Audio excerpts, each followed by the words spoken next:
Tapi ya lagi-lagi gak dikit pasti yang protes hari gini masa beli tuh ponselnya 4G. Terlepas ponsel yang sekarang saya review yaitu Samsung Galaxy A13, ponsel 4G itu masih sangat dibutuhkan bahkan beberapa tahun ke depan. Apalagi sekarang tuh Indonesia mau matiin 3G yang nanti bakal menopang kinerjanya 4G. Yang bisa kita lihat artinya ya 3G yang udah zaman dulu tuh baru mau dilepas secara bertahap semenjak nanti si 5G itu bakal diterapin secara luas. Ini bukan cuma di Indonesia aja ya, di luar negeri juga sama mau matiin jaringan 3G.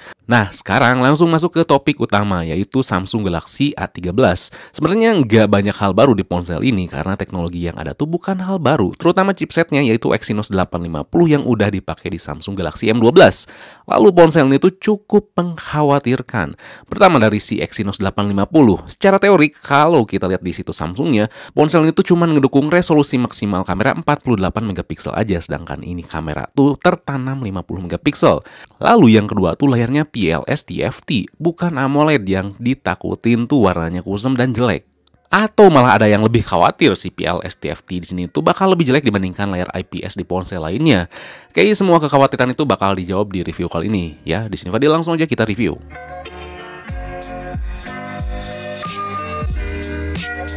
Yang pertama tuh desain ala-ala flagship. Samsung Galaxy A13 ini punya desain bagian belakang yang mirip S22 Ultra. Hadir tanpa bump kamera, cukup clean dan saya suka.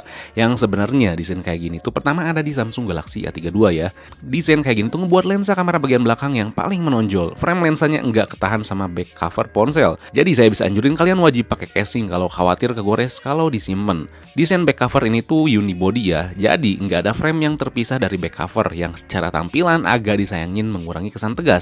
Tapi secara ergonomi itu cukup nyaman buat dipegang. Plastiknya cukup solid, bobotnya juga udah pas. Yang harus dijadiin catatan, ini tuh bagian belakangnya gampang banget nempel sidik jari, glossy. Padahal cakep finishing body si Galaxy A12 yang kemarin sih. Galaxy A13 ini punya sensor sidik jari yang nyatu sama tombol power yang cukup kecil ukurannya. Jadi kalian harus tepat masukin tiap sisi sidik jari kalian pas setting. Kalau pembacaannya cukup cepat. Dan kalau gak suka ada pilihan face unlock yang standar aja banget ya pembacaannya. Saya lebih nganjurin sidik jari aja.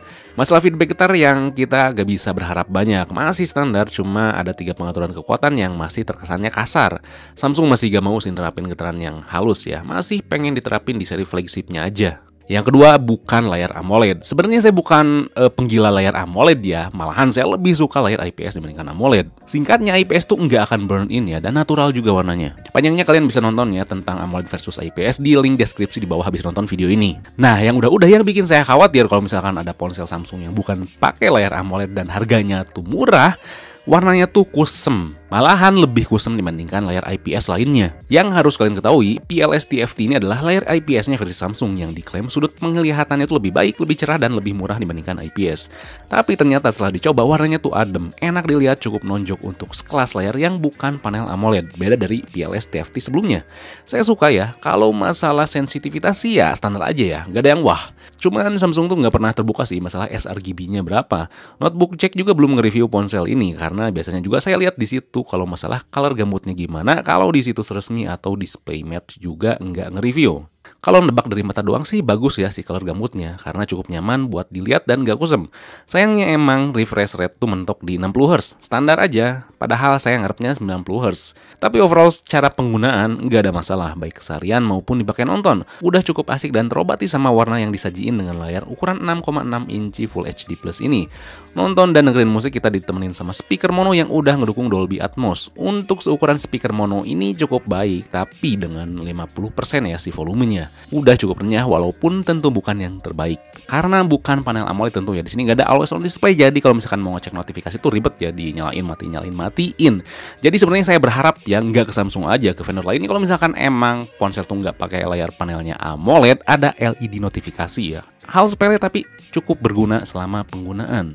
Yang ketiga tuh fitur cukup. Di sini fitur hardware Bluetooth-nya masih versi 5.0, belum yang terbaru, dan Wi-Fi juga belum yang terbaru, masih versi 5. Tapi secara pemakaian nggak ada masalah. Terus ada slot micro SD yang bisa nyampe 1 TB dan terpisah ya slotnya dari dual SIM-nya. Juga hadir radio FM. Lalu di sini tuh nggak hadir NFC ya, yang buat saya pribadi nggak terlalu masalah besar karena lebih sering pakai pembayaran lewat Dana, GoPay, terus OVO dan lainnya. Di fitur softwarenya tentu di sini nggak lengkap karena pakai One UI Core versi 4.1 dan saya seneng nggak lengkap karena di sini nggak ada Bixby. Jadi bikin lebih enteng dan Google Assistant nggak diganggu siapapun. Di sini kita nggak bisa nemuin secure folder, nggak ada screen recorder bawaan juga.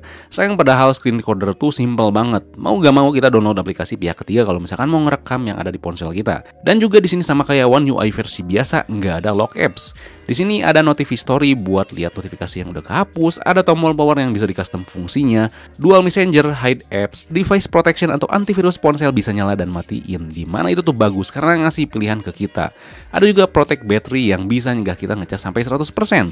Karena kalau kita tuh sering ngecas sampai 100%, umur baterai lebih cepat berkurang. Walaupun sebenarnya ponsel saat ini tuh bisa ngekat daya gak akan masuk walau udah 100%. Jadi si protect battery ini ngasih opsi mentok ngecas 85% aja. Sayang sih emang nggak bisa nge-custom sampai berapa persennya. Masalah penampilan bisa ya ganti-ganti gestur, ganti font, ada pilihan berbagai tema dari Samsung, dan color palette yang nyesuaiin warna sistem dengan warna yang dominan di wallpaper. Gak lupa ada fitur gimmick yaitu RAM Plus ya. Dari semua fitur yang ada, Samsung tetap mengemasnya dengan keamanan Knox. Jadi ponsel lebih aman dari serangan luar. Selanjutnya nomor 4, performa bukan untuk gamer. Dengan fitur yang ada di One UI 4.1 yang ditambah embel-embel core ini tetap dikemas dengan baik. Nggak berantakan atau nggak asal, fiturnya tuh banyak. Setiap elemen UI-nya tuh nggak berbeda dengan One UI versi biasa. Tetap menyenangkan ya, dikemasnya dengan apik dan baik. Memberikan experience yang nggak ribet tapi nggak terlalu simpel juga. Dengan Exynos 850, internal 128GB dan pilihan RAM-nya saya pilih 4GB udah cukup buat keseharian. Emang nggak bisa dikatakan gesit ya, kayak ponsel 2 jutaan lainnya, tapi nggak lemot juga. Yang didepankan oleh Samsung di ponsel ini adalah masalah manajemen suhu dan efisiensi daya yang sangat baik. Saya nggak pernah ngerasa kepanasan pakai ponsel ini, mau kegiatan biasa ataupun intens. Dan harus ditekankan sekali lagi di sini ya, ini tuh ponsel bukan kalian yang ngejar performa atau suka ngegame intens. Makanya di sini juga nggak support Genshin Impact ya di Galaxy Store atau di Play Store. Kita nggak bisa nemuin Genshin Impact ya. Mungkin nanti di update selanjutnya ada. Tapi jangan berharap banyak. Kalau PUBG tentu ada ya dan bisa dimainkan. Main PUBG udah dapat settingan Smooth Ultra. Pakai WiFi volume 50%, main selama 50 menit, baterai habis 8%. Suhu emang naik, tapi nggak kepanasan. Angkat aja. Frame rate juga cukup baik, walaupun terkadang ngedrop. Tapi wajar. Jadi buat casual gamer ini masih bisa dimainkan. Overall emang yang kerasa banget masalah experience tuh ya tadi, sektor suhu dan baterai.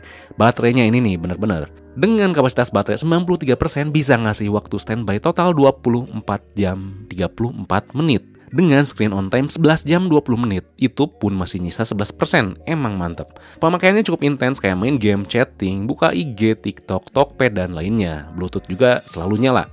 Ngecasnya emang jadi PR ya buat kita. Dari 0% ke 93% dengan charger 15 watt, butuh waktu 2 jam 14 menit. Dan kalau kalian selama pemakaian pas ngetik dimanapun ya, si keyboardnya tuh terasa lemot responnya, walaupun di restart tuh tetap sama aja, saya nganjurin pakai Google Keyboard aja. Karena nggak tahu kenapa tiba-tiba Samsung Keyboard tuh terasa delay. Mungkin hal ini terjadi karena masalah optimasi softwarenya, entah dari One UI Core 4.1-nya atau dari Android 12-nya. Dan selama ganti pakai Google Keyboard sih nggak pernah kambuh ya si delay-nya. Yang terakhir, sensor kamera 50 megapiksel. Seperti yang saya bahas di awal ya, si Exynos 850 ini tuh mentok resolusinya di 48 megapiksel. Jadi di awal tuh saya cukup skeptis. Khawatirnya ya pemakaian kameranya tuh kurang menyenangkan atau misalkan ya nggak maksimal lah. Tapi ternyata nggak gitu. Tentu untuk urusan low light jangan berharap banyak, udah sesuai harganya, tapi udah sedikit lebih dibandingkan pendahulunya. Hasil yang disajiin tuh kelihatan banget dimulusin biar minim noise, dan kita di sini tuh nggak dikasih mode malam. Termasuk di mode pro-nya kita nggak dikasih shutter speed, jadi ya kita nggak bisa ngulik di malamnya tuh kayak gimana gitu. Nah, hasil di cukup cahaya emang nyajiin warna yang vivid, saturasinya tinggi namun untungnya nggak terlalu over. Nggak dikit ponsel 2 jutaan biar kelihatan bagus, ini tuh dikasih saturasinya asal mentok tinggi aja. Tapi ini enggak, cukup diimbangin dengan detail yang baik, kontras, dynamic range yang lumayan.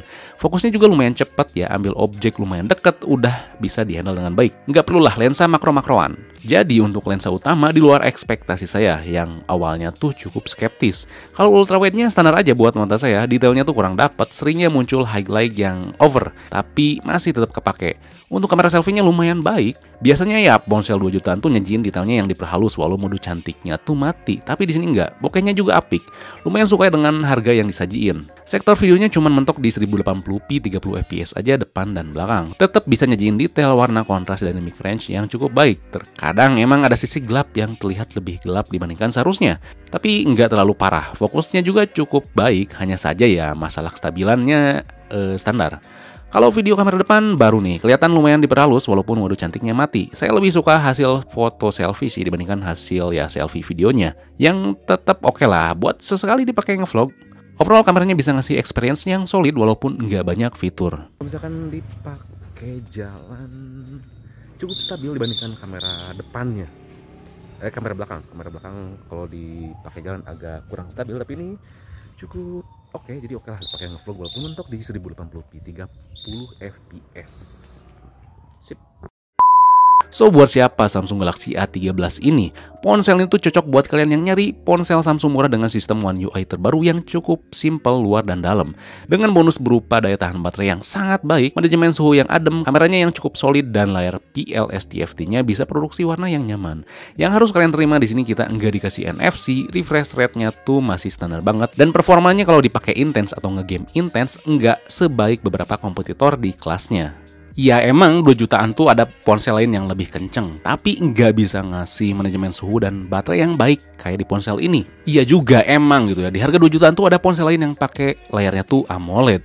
Tapi ya layar AMOLED tuh nggak serba lebih bagus dibandingkan layarnya IPS atau PLS TFT. Saya harap kedepannya Samsung dan vendor lain nggak cuman berkutat di panelnya tuh AMOLED doang ya.